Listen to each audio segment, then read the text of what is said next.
Hello everybody, today I'm going to be reviewing Indiana Jones and the Dial of Destiny.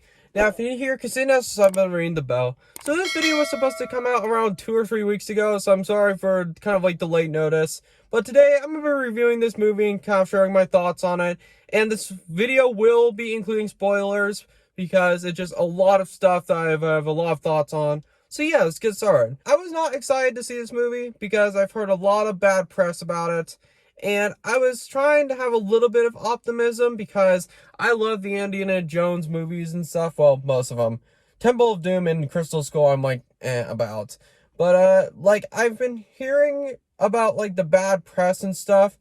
And I went to see it last night because my family actually went to see Oppenheimer. And I didn't like it. I did not, absolutely can't stand watching it. It's just I didn't like it. And it's just, I don't know what to think. I'm still kind of, trying to gather my thoughts because, I kind of knew that I wasn't going to like this movie because of how much bad press has gotten.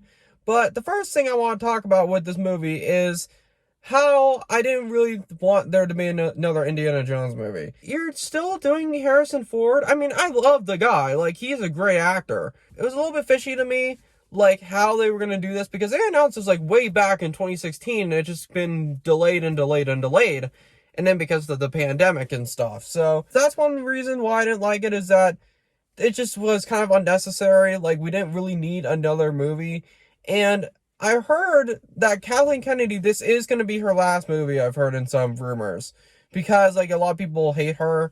And I kind of don't really like her either because of another reason that I'll mention later. That's one reason why I didn't like it, it just was so unnecessary.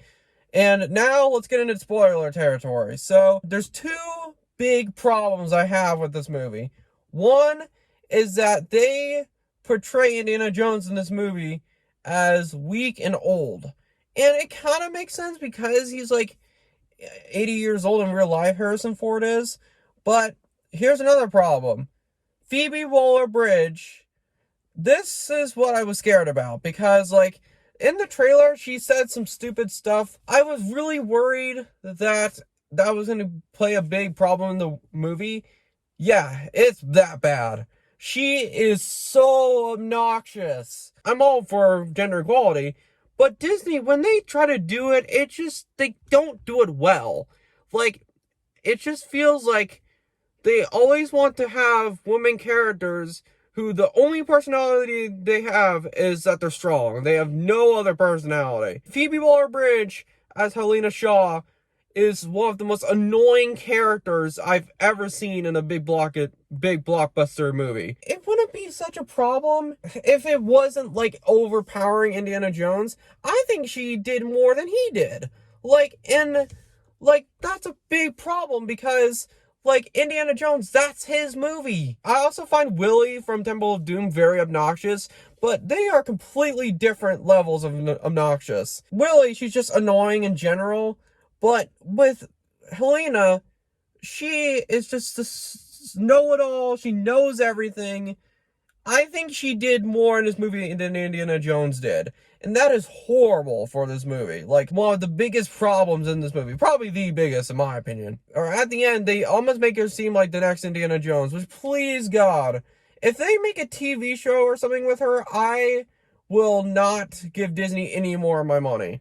I almost wasn't gonna see this movie because of, how much Disney has been sucking lately. But I recently just realized, well, the Indiana Jones movie is already going to be a flop, so I might as well see it. Phoebe Waller-Bridge, that's probably my biggest problem with this movie, is she is so annoying. She is so annoying. She basically figures out the Dial of Destiny, and Indiana Jones is just kind of the sideline, to be honest. And that's one big problem. Another big problem is that they're doing the whole Nazi thing again. 3 times now in this movie series. Now, I know that was a little bit weird with the aliens and stuff, or with the aliens and the Kingdom of the Crystal Skull and the Russia, but are we seriously doing Nazis again? Really? It's 1, 3, and 5. Raiders of the Lost Ark, Last Crusade, and then Dial of Destiny. I mean, I think they just didn't know what enemy that would go after the artifact. So they just did the Nazis again, which I also don't like that because it's just like, we've seen this already. Like, other than the artifact being different, like, we've already seen Indiana Jones go against the Nazis twice already. It just doesn't make any sense that they're doing the Nazi thing again. Another problem I have with this movie is it's just this device, this artifact is kind of stupid. It's kind of hard to figure out what they were going to do after, like, the Crystal Skull. But really, time travel, like, and that's one thing I was really worried about in the trailer, is that, like, well, I was thinking to myself when I was watching the trailer, that's going to be really hard to do with Indiana Jones. Like, and it's not really with any religion, which kind of makes sense because they've already done so many religions with it. But, like, I just feel like the Dial of Destiny is not really that interesting. It's not, like, as, like, threatening as, like, the Ark of the Covenant.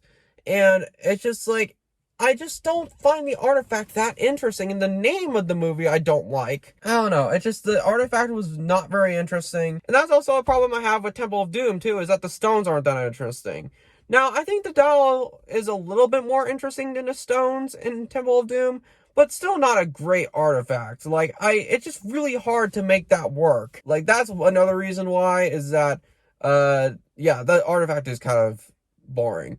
And another reason is, the villain, I forgot his name, the villain is just not interesting. Like, you had a lot of pretty good villains in the Indiana Jones, like, series. He's just another Nazi. That's all he is. I just feel like the villain had, like, basically just had no personality. He would just mean because he was a Nazi. And another thing is that, like, it's just too long. This movie, there's no reason for it to be this long. And I feel like there's some parts to it that are just boring. Some of it is boring. And, like, it's just, like, an Indiana Jones film should never be boring. There's a couple positives I want to say to this, though, is that the first 20 minutes actually was really good. Like, the first 20 minutes with, the de-aged Harrison Ford, which I think it looks pretty good. Now, some people say it doesn't look that great, but this is probably the best this looks with de-aging. Like, there have been a few scenes in that early 20 minutes where I'm like, that's really him? Or like, that looks like a young Indiana Jones. And, that impressed me. The first 20 minutes was by far my favorite part of the movie. Or after that, it just kind of went downhill. But yeah, so overall, Indiana Jones and the Dial of Destiny, I'm kind of glad it's flopping, because it just shows Hollywood that you don't need to put all this so expensive budget into a mediocre product. So yeah. So thank you guys so much for watching. I just wanted to share my thoughts on Dial of Destiny. So yeah, thank you guys so much for watching, and I'll see you guys later. Peace.